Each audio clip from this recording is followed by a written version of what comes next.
90 के दशक में जिन रचनाकारों ने अपनी विशिष्ट पहचान बनाई और जिन्हें पाठकों ने भी हाथों हाथ लिया, मैत्रेयी पुष्पा जी का नाम उसमें प्रमुख है। बहुत समय नहीं बीता और आज वे हिंदी साहित्य परिदृश्य की एक महत्वपूर्ण उपस्थिति हैं। उनकी विशेषता ये रही कि उन्होंने हिंदी कथाधारा को गांव की तरफ मोड़ा। तो आज सुनिए उनकी लिखी हुई कहानी मैंने महाभारत देखा था। आज तीसरे दिन भी वो नहीं आई। मैं उसका ही इंतज़ार क्यों कर रही हूँ? और भी तो लड़कियाँ स्त्रियाँ हैं जिनसे मैं रूबरू हो रही हूँ, और हर लड़की के पास अपनी कहानी भी है। ऐसी कहानी जो हमारे परिवारों और समाज को खोल कर हमारे सामने रख देती है।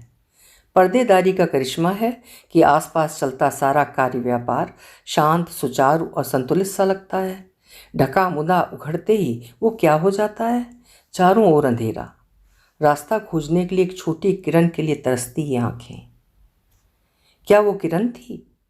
अंधेरे को चीर कर आने के लिए उद्यत प्रकाश रेखा? नहीं, धूमकेतु सी अविकल या आग का गोला जिसे बुझने के खिलाफ जंग लड़नी है। मैं नहाकर उजले कपड़े पहने हुए मेज के आगे कुर्सी पर तैयार बैठी थी, आज भी, जबकि अब तक मैंने उसके आने की उम्मीद छोड़ दी या छोड़ देनी चाहिए। खतरों से खेलना मेरा जुनून है, उसने कहा था। मैंने उसे ऊपर से नीचे तक देखा था।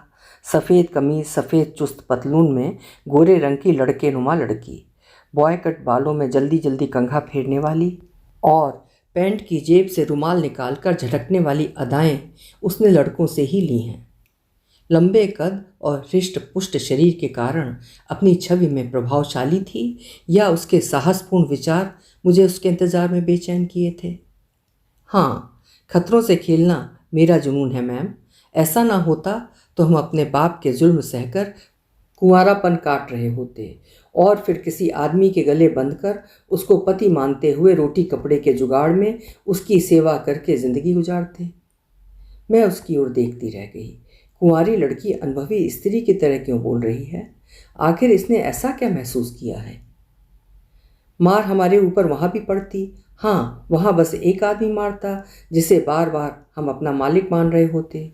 मालिक अपने मातहत को सुधारे ना तो क्या करें? हम सुधरने से रह गए मैम। हम यानी मैंने ब्याह नहीं किया।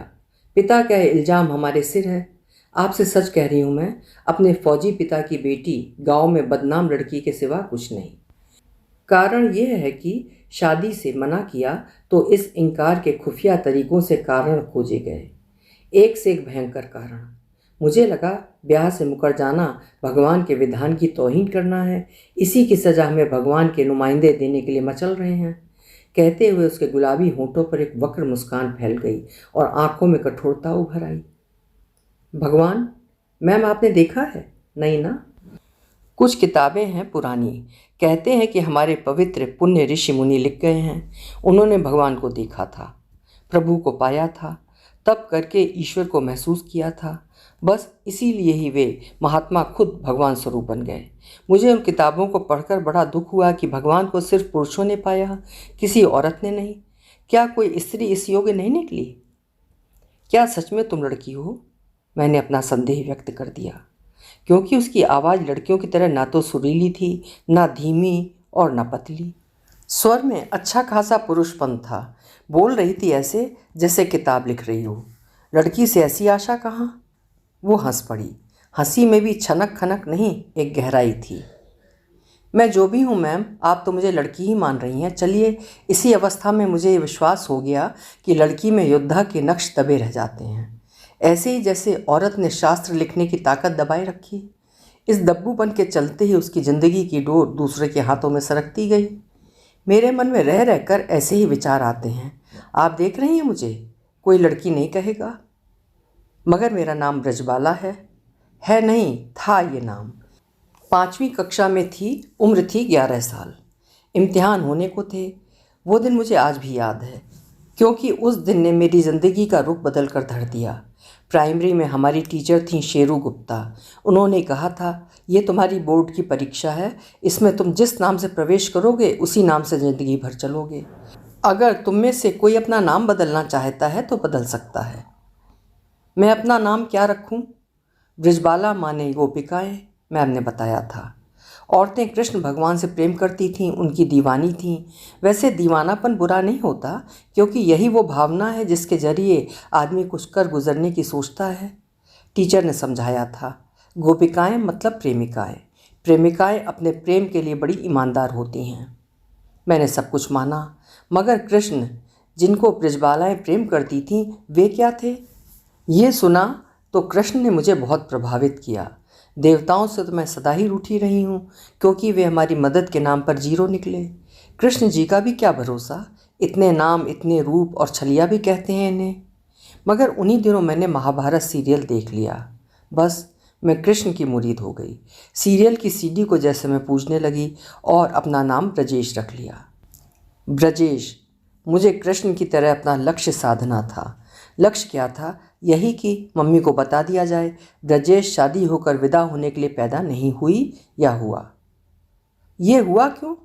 मैंने अचानक लिंग परिवर्तन की भाषा पर प्रश्न किया तो ब्रजेश खिलखिलाकर हंस पड़ी। मैं लड़की कहाँ से लग रहा हूँ? इस पुलिस अकादमी में कोई भी खुद को स्त्रीलिंग में व्यक्त नहीं करती। आपने गौर तो किया होगा। नहीं किया तो करिए अब। किया तो था, सोचा कि फैशन के तहत। क्या बात करती हैं मैम? फैशन के तहत नहीं, ज़रूरत के मुताबिक। जिस समाज में हर मर्दानेपन को इज्जत की नज़र से देखा जाता हो, वहाँ कोई जनानापन कब तक ढोए? यहाँ तो उनकी गालियाँ भी पराक्रम दिखाती हैं मैम। तेरी माँ की, तेरी बहन की कहते हुए चेहरा कितने रौब रुतबे से भर जाता है।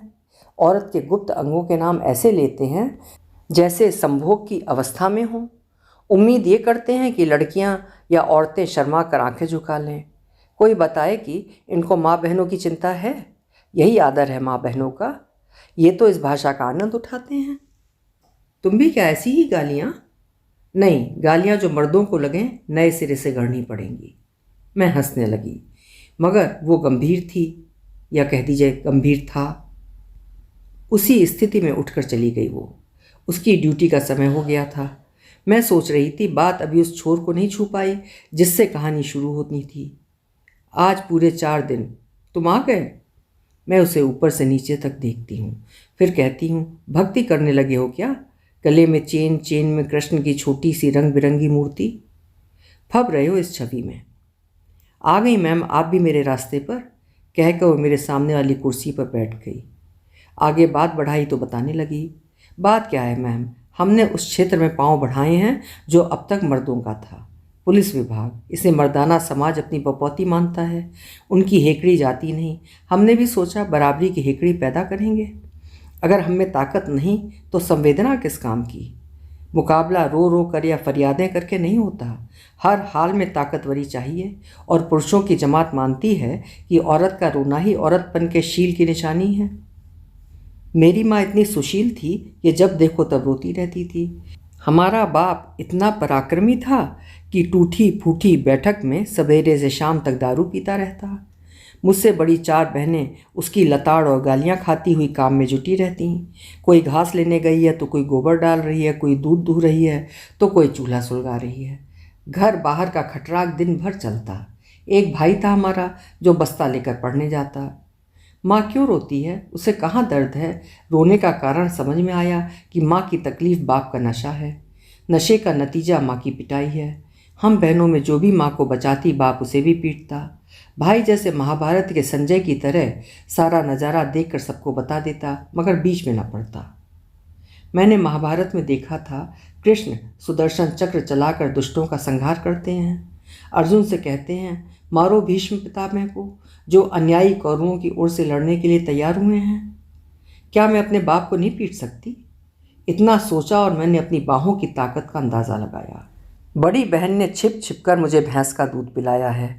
अब शरीर ही मेरा साथी है। ये स्वस्थ देह बहन और माँ की ओर से लड़े तब बात बने। मैं वॉलीबॉल प्लेयर हूँ, हाथ अब नाजुक नरम कहाँ रहे। माँ को जब पीट रहा था बाप और कहता जा रहा था, कुतिया तेरे बाप का क्या जाता है, मैं तो अपनी पेंशन का पीता हूँ, इन लौडियों का मैं क्या करूँ, कह दे भाग जाए किसी के संग। ओ तेरे बाप की, मेरे मुंह से निकला। स्कूल तक पढ़ने जाती थी तो नाक कटती थी। आज जवान लड़कियों के ब्याह की जिम्मेदारी आई तो कहता है किसी के संग भाग जाओ। ये सोचते ही मुझे इतना गुस्सा आया कि बाप को पकड़ लिया और उसे ऐसे पटकने लगी जैसे वॉलीबॉल उछाल उछाल कर पटक रहा हूँ। इतना मारा कि वो ज़मीन पर लेट गया। माँ इतनी डरपोक कि मुझे ही रोक रही थी। बस मैं चीख पड़ा कि तू कायर है मम्मी, सो पिटती चली आ रही थी, तूने ही इसे हक दे दिया है कि ये मनमानी करे। भाई की चुप्पी उसी को ले डूबी। आज भी वो इतना चुप रहता है कि नौकरी के लिए इंटरव्यू नहीं दे पाता। थोड़ी सी खेती उसके भरण पोषण का जरिया है। बहनों की शादी माँ ने भैंस पालकर जैसे तैसे की, क्योंकि उनकी योग्यता बस इतनी ही थी कि वे लड़कियाँ थीं।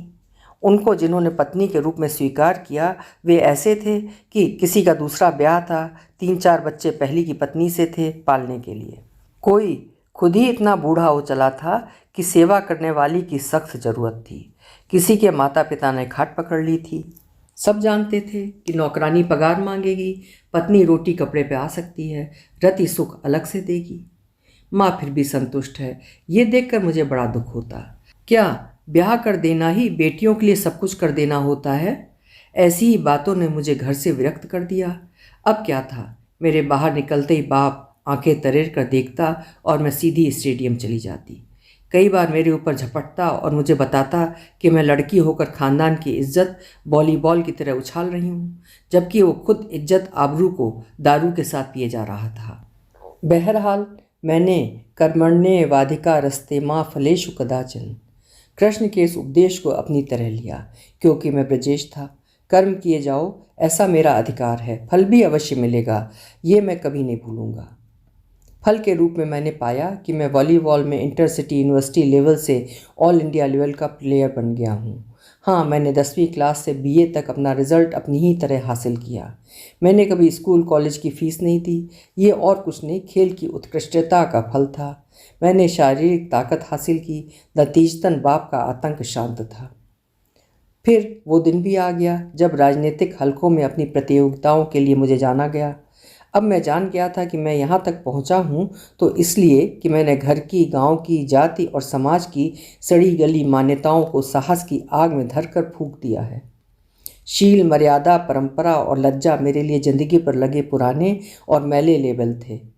मैं बेटी जैसी बेटी नहीं, बहन जैसी बहन नहीं, तो पत्नी जैसी पत्नी कैसे बनूंगा? क्या करता लड़की जैसी लड़की बनकर? हमारे लिए जाति और समाज के नियम कितने कट्टर और खूंखार हैं कि उनके सामने पुलिस और सेना भी घुटने टेकते। सुना नहीं फरीदाबाद वाला वाकया? एक सिपाही की दास्तान जिसने अपनी पसंद की लड़की से शादी की बगैर इजाज़त के। घर वाले जाति बिरादरी के बाहर कैसे जाते? माता पिता और भाई लड़की से ज़्यादा अपनी नाक मूंछ की चिंता और रक्षा करते हैं। सदियों से चली आ रही मिसालों में एक मिसाल और आ जुड़ती है। सिपाही ने खुद को स्वतंत्र देश का नागरिक समझा था। लोकतंत्र में शादी का अधिकार अपना अधिकार माना था। ये अधिकार कोई दे या न दे, लड़की देती है। वो विवाह के लिए वयस्क है। जातियां अलग हैं तो क्या, मन तो मिला हुआ है। मुझे यहाँ महाभारत फिर याद आया कि कैसे जुआ खिलाने का न्योता देकर कौरवों ने पांडवों को बुला लिया था। धोखे, बेईमानी और छल पूर्वक चाल चलकर पांडवों का धन, धान्य और राज्य जीत लिया था। साथ में दांव लगी द्रौपदी को भी जीता। सिपाही विक्रांत को लड़की के 2 भाइयों ने यह कहकर बुलाया कि वे अब अपने मतभेद खत्म करना चाहते हैं, अपनी बहन को देखना चाहते हैं। विक्रांत गया, पत्नी को नहीं ले गया। शायद वो पांडवों के मुकाबले ज़्यादा चौकन्ना और दूरदर्शी था। सामने लड़की के भाई थे, 2 लोग और थे। बस उन सब ने विक्रांत को सामने पाकर रिवॉल्वरों से फायर करना शुरू कर दिया। खत्म हो गया विक्रांत, और इस लोकतांत्रिक देश में जाति व्यवस्था का परचम गर्व से लहराया। मैंने अपनी माँ से कहा था, मेरा ब्याह नहीं करना है। अगर कुछ करना है तो इतना कि मेरे साथ चलो, एक छोटा सा काम है। क्या काम? मम्मी ने पूछा था। तो मैंने कहा, सुनकर गश ना आ जाए तुम्हें। हमारे बाप की मार सह सकती हो, मेरी बात पर बेहोश हो जाने की आदत है। यही है एक मर्द और औरत की बात का फ़र्क। बता दे। मम्मी की कमज़ोर सी आवाज़ थी। फिर भी मैंने कहा, पुलिस में भर्ती होने के फॉर्म भरे हैं, तुम मेरे साथ मंत्री जी के पास चलो। सुनते ही मम्मी का चेहरा सफ़ेद पड़ गया। बस मेरे मन में ये बात पक्की हो गई कि मम्मी को मंत्री से झिझक नहीं, मेरे बाप का डर लग रहा है। आप समझ गई ना मैम? किसी भी फोर्स से बड़ी जाति होती है और किसी मुख्यमंत्री प्रधानमंत्री से ज़्यादा पावरफुल पति होता है। वो पति भी जो दारू में धुत पड़ा रहता है। वो पति भी जो पत्नी को जुए के दांव पर लगा देता है। मम्मी उस सती की कोटि में आती हैं जिसने अपने कोढ़ी पति की इच्छा पूरी करने के लिए उसे कंधे पर लाद कर वेश्या के घर पहुंचाया था। रूप कुंवर सती तो राजस्थान से हरियाणा तक पूजे रही है, क्योंकि मुर्दा पति का शीश गोद में रखकर जिंदा जल गई। इसीलिए तो मैंने मम्मी जैसी सतियों को छोड़कर पंचायत के लिए चुनी गई सदस्यों से संपर्क किया। इतना अंतर मालूम हुआ कि वे सब अपने पतियों की राजनीतिक दिलचस्पी के कारण ही सही बाहर चलने को तैयार हो गईं। मैंने उन्हें दूसरे दर्जे की सतियों में शुमार किया। उनके मन में किसी लड़की की सहायता या सहयोग की भावना थी या नहीं, मगर स्त्री शक्ति का आभास तो देती थी। शुगर मिल में नौकरी करके जो मैंने पैसे कमाए थे, उनमें से एक वैन किराए पर ले ली। मेरी बहन ने कुछ रुपए अपने पति से तकरार करते हुए जुटा लिए और मुझे दे दिए। औरतों के साथ अब मैं उस फार्म हाउस पर पहुंचा जहां मंत्री जी जनता से भेंट करते थे। क्या मुझसे भेंट करेंगे? नहीं मिले तो सब पानी में डूब जाएगा। साहस, उम्मीदें और पैसा। क्यों आया मैं यहाँ? ये औरतें क्या कहेंगी मंत्री जी से? यही कि इस बिगड़ी हुई लड़की को पुलिस में नौकरी दे दो और वे इनकी बातें मान जाएंगे। शेख चिल्ली के सपने, मगर आगे बढ़ना मेरा मकसद था। महाभारत पीछा न छोड़ता था। वही घटना याद आ गई जिसमें दुर्योधन और विदुर दोनों कृष्ण से मिलने गए। दुर्योधन सिरहाने और विदुर पैताने खड़े थे। न्योता देने दोनों ही गए थे, लेकिन पहले निगाह पड़ी विदुर पर, इसलिए उनका निमंत्रण पहले स्वीकार कर लिया। मैं औरतों के साथ पेड़ की छाया में दूर तो खड़ा था, मगर सामने था।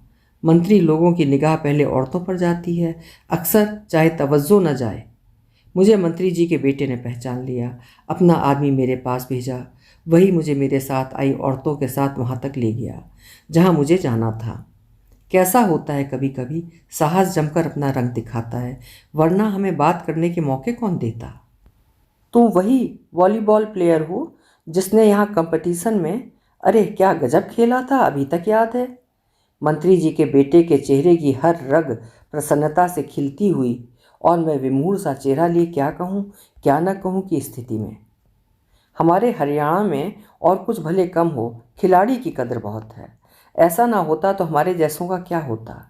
मैं उसके सामने और औरतें मेरे सामने, जैसे अपनी नस्ल का ही प्रतिनिधित्व हो रहा हो। पंचायत ब्रजेश को अपने खिलाड़ी के रूप में प्रस्तुत कर रही हो। हिम्मत इसी से बढ़ी और कह दिया, पुलिस में भर्ती का मौका है। लोग कह रहे हैं रुपए लेकर भर्ती होगी या फिर तगड़ी सिफारिश। मेरे पास रुपए नहीं है, हो भी नहीं सकते। इतनी सी उम्र में लाखों रुपए जोड़ सकता है कोई? इतने रुपए तो चोरी, डाके, गबन, घोटाले से ही जमा हो सकते हैं। मैंने क्या क्या बोला। बोलने की आदत ही खराब है मेरी। फिर भी मंत्री जी भगवान की मूर्ति की तरह मुस्कुराते रहे। मुझे फिर वो कथा याद आई कि भृगु ने गुस्सा होकर नारायण हरि की छाती में लात मारी थी। भगवान मुस्कुरा दिए, बस। हाँ, ये विश्वास भी था मेरा कि मुस्कुराते रहने वाला आदमी किसी की बात पर ध्यान देने की जहमत नहीं उठाता। मेरी बात यहाँ कितनी याद रहेगी? ये लोग हम जैसों की मदद करने से ऐसे ही बचते रहते हैं। उफ, अब भी काम ना बना तो मेरा क्या होगा? पहला और आखिरी समय है, क्योंकि पहले भी असफल हो चुका हूँ। कितनी मुश्किल से अपना समर्थन बनाया। 22 दिन निकल गए औरतों को मनाने में। मंत्री जी ने फरमाया, इनसे बायोडाटा ले लो, कहो आराम से बैठें। मैंने गहरी सांस ली, फिर सिर झुका लिया। बेचैनी ऐसी उभरी कि झटके से सिर उठा दिया। मंत्री जी की आगे बढ़ती हुई निगाह, उसी को मैंने जकड़ लिया। अब मेरी आवाज़ में न प्रार्थना थी, न पुकार, न विनय थी, न मिन्नत। बस स्वर में ट्विस्ट था। आपको याद नहीं होगा सर, एक बार बिल्कुल ऐसे ही आपने कहा था कि जाकर आराम से सो। तुम जैसी खिलाड़ी को जॉब नहीं मिलेगा तो किसको देंगे हम? मैं आश्वासन पर रहा और हाथ खाली हो गए। मैं बेकार बेकाम। मंत्री जी आंखें बंद किए हुए थे। आंखें खोली तो बोले, तुम लड़की नहीं हो? नौकरी के लिए तो लड़की ही हूँ, लेकिन अपने समाज के लिए लड़का। शाबाश। मुझे नहीं पता कि लड़की या लड़के के लिए आपका इरादा क्या है। हाँ, मेरा सिलेक्शन नहीं हुआ तो अपने ही हाथों फांसी, क्योंकि मेरे घर के हालात ऐसे ही हैं। क्या क्या बताया जाता। अपनी स्थितियां यादों के रूप में सामने आती, दर्द के सोते फूटने लगते। जिस सहेली का सहारा मुझे मिला था, वो तो खुद ही अपने पिता और भाई के सेक्सुअल संबंधों को झेल रही थी। पिता और भाई उससे सहेली लाने की मांग करते, नहीं लाती तो उसे पीटते। कैसे रिश्ते हैं ये? और इन तीनों को लोग पिता, पुत्री, बहन और भाई मान रहे हैं। कितने झूठे हैं ये लोग। इसी उलझन में फंसी फंसी वो मुझे गेम की प्रैक्टिस के लिए सिरसा ले गई, क्योंकि जाना मेरी मजबूरी थी मैच के सिलेक्शन के लिए। वहाँ सहेली और मुझे लेने एक 40-45 साल का आदमी आया। बस स्टैंड से सीधे हमें होटल ले गया। अपना परिचय दिया, मैं लोक सेवक हूँ, खेल की व्यवस्था मैं करूँगा, स्टेडियम अपना ही है, पहले फ्रेश हो लो, रूम बुक करा रखा है। ओफ, शंतो तो कह रही थी कि बुआ के घर जाएंगे। शंतो पहले नहा ली, मेरे नहाने की बारी थी। मैंने नहाकर जैसे ही दरवाज़ा खोला, बड़ा ऊल जलूल सीन था। वो आदमी और शंतो। बस दोबारा मैंने दरवाज़ा बंद कर लिया, बाथरूम में खुद को कैद कर लिया। क्यों आना था मुझे? ऐसी मजबूरी कोई नहीं होती कि हम किसी भी आदमी के शिकार बन जाएं। इसने मुझे भी बिस्तर पर पटक दिया तो क्या इस सब के लिए ही पिता से इतना झगड़ा किया? क्या माँ की कायरता को इसी हश्र के लिए लानत दी? भाग जाऊं यहाँ से, मगर कैसे? मैंने खाना नहीं खाया। शंतो से लगभग झगड़े से मारपीट की नौबत आ गई। अब वो मेरे साथ बुआ के घर जाने को तैयार हुई। उसने रो रो कर बताया कि वो सिर्फ कुछ पैसे कमाने यहाँ आई है, पिता और भाई के दबाव में। वैसे भी आजकल ऐसा ही चल रहा है। सिरसा राजनीति का गढ़ है। यहाँ हमारा संपर्क बड़े बड़े नेताओं और हैसियत वाले लोगों से हो सकता है।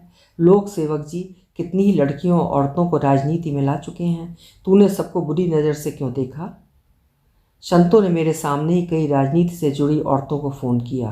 उनसे कहा कि उसके साथ उसकी एक सहेली आई है, भाषण दे लेती है, खिलाड़ी भी है, उसका कद लंबा है, रंग गोरा है, सुनहरे बाल हैं।